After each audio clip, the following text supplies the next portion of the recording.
Thanks for making it to Veterans Info Tap. I'm glad you made it. Here is the headline. Ending the churn. Ending the churn. To solve the recruiting crisis, the Army should be asking very different questions. Curious to see what direction we're going through or in with this. So hang on here with me and let's jump into it. Hit the thumbs up, subscribe, share with a friend, all that good stuff. I really appreciate it. All right, so in November, the U.S. Army gifted an early unexpected Christmas present for 800 non-commissioned officers. What was it? Because the Army bureaucracy had underestimated graduation rates from the Army's recruiting school. These NCOs would be sent for 8 weeks to Fort Knox, some within a week of receiving notification, which, by the way, I did a video on that a while back.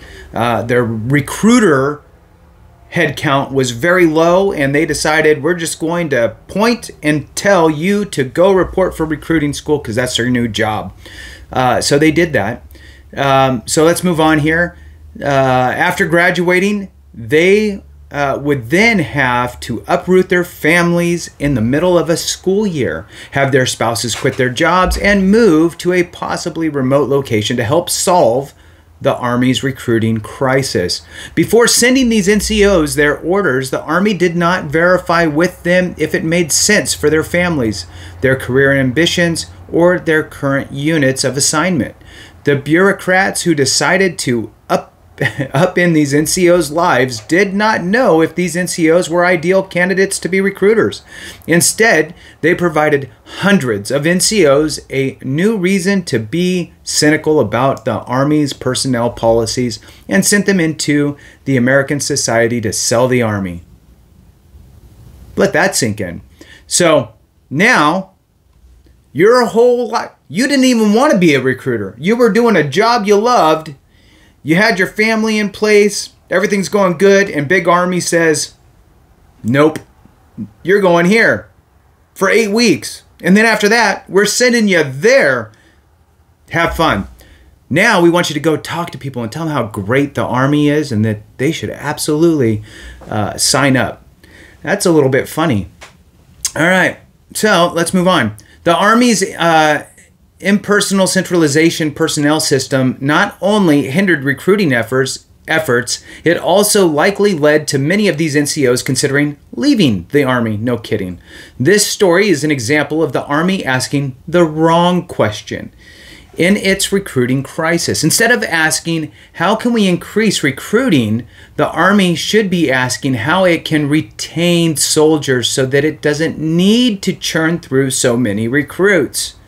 To solve, in other words, the holes in the bucket, right? So every company, every organization has holes in their bucket. It's just attrition, right? There's natural attrition, there's forced attrition, and there's unwanted attrition, right? Or unnecessary attrition. And so plugging the holes you can helps to slow down the need to add more to the bucket, right?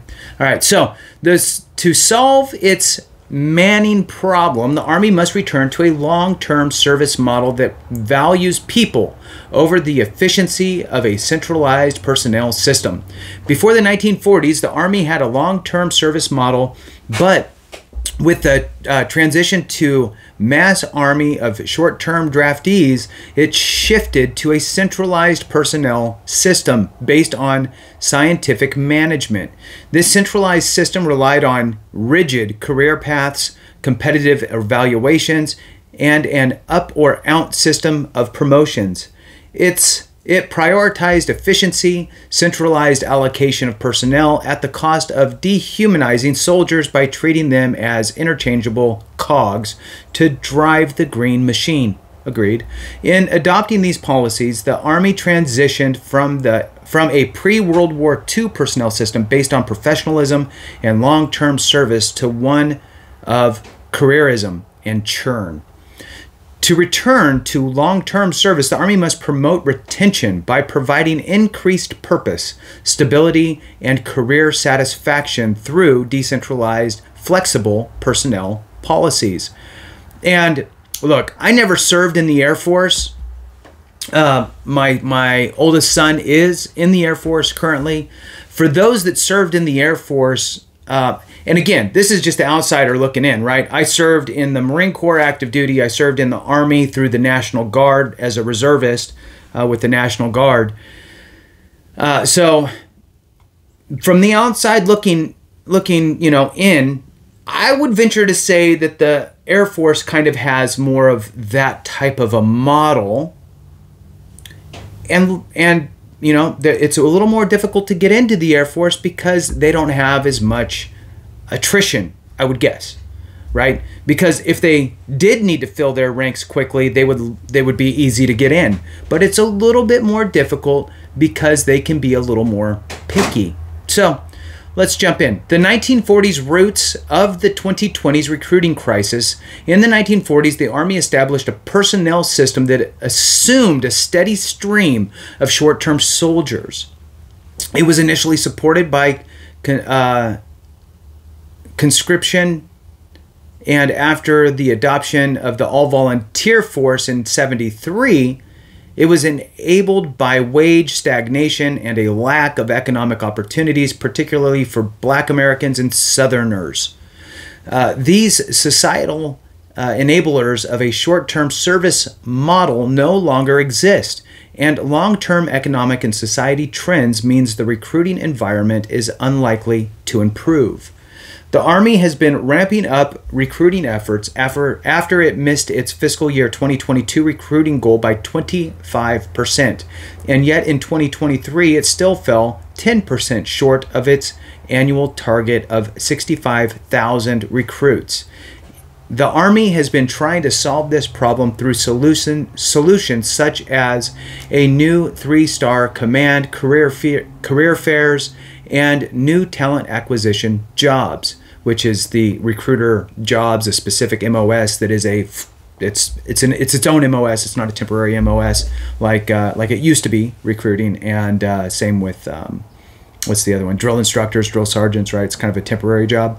So though even with these solutions in place, the Army expects to eventually reach just 60,000 recruits. Additional recruiting efforts already face diminishing returns. Already in 2018, the Army increased the number of recruiters and revamped its marketing to meet a shortfall of just 6,500 soldiers. But the problem only worsened.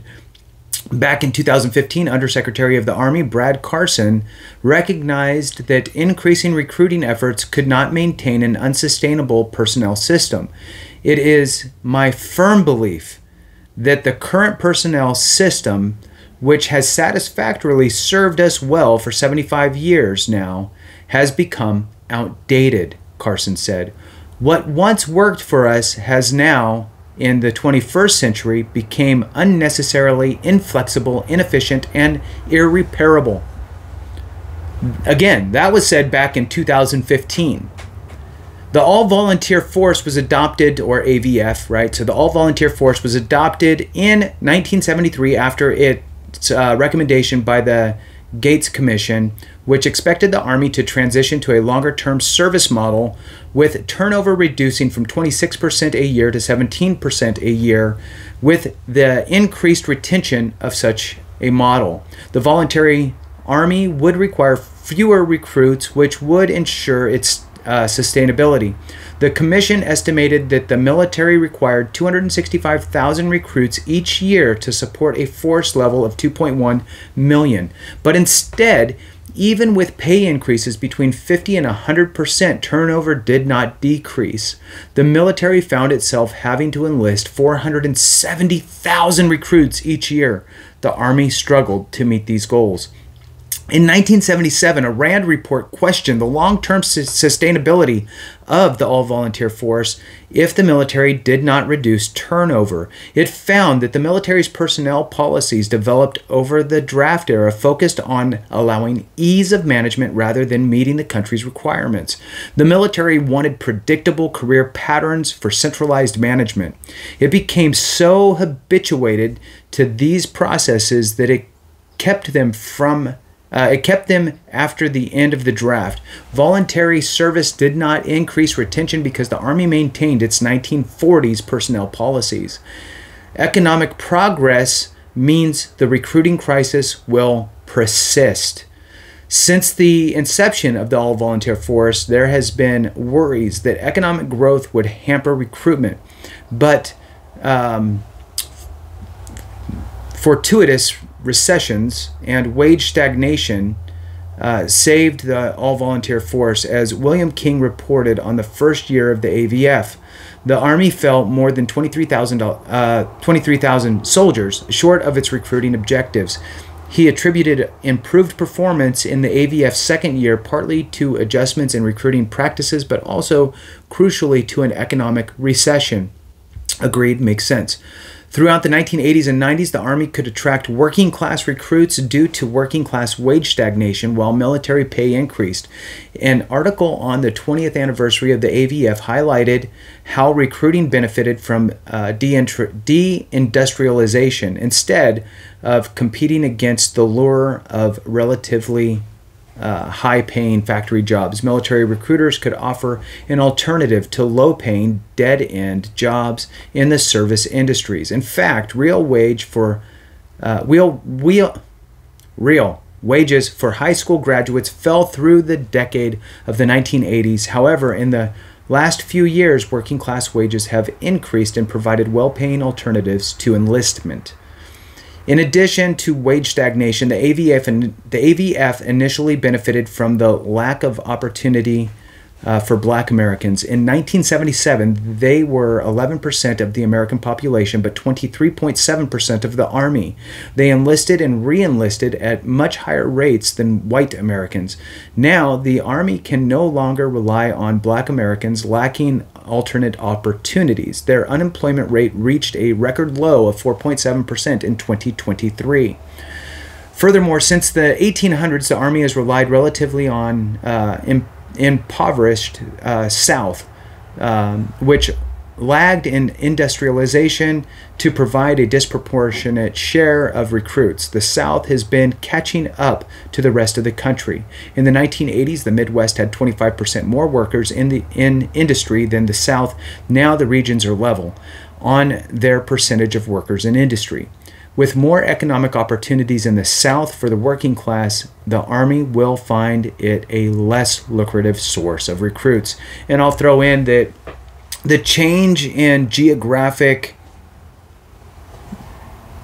I don't even know the right word to use. Since COVID, what has happened is people are able to work more remotely now than ever, and they are seeking we'll call it, I don't even know what to call that, a better life financially, right? Where you can leave places like California, New York, places in Florida, and move to other states that have a better economic impact for your family. And that is becoming more and more important to people. Now, this article continues on and on.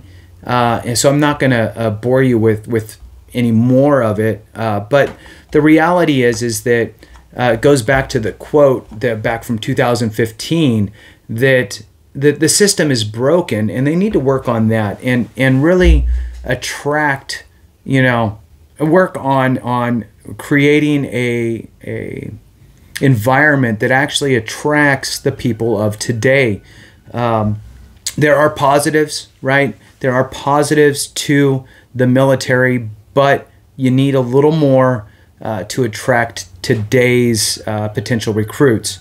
Or we're going to end up hitting a wall and be back in a draft situation, which would not be good, because we will always need to have a ready force, right? So I'd love to see your comments on it. Thanks so much for watching. I appreciate you. Have a great one. And remember, if we don't take care of each other, something went wrong.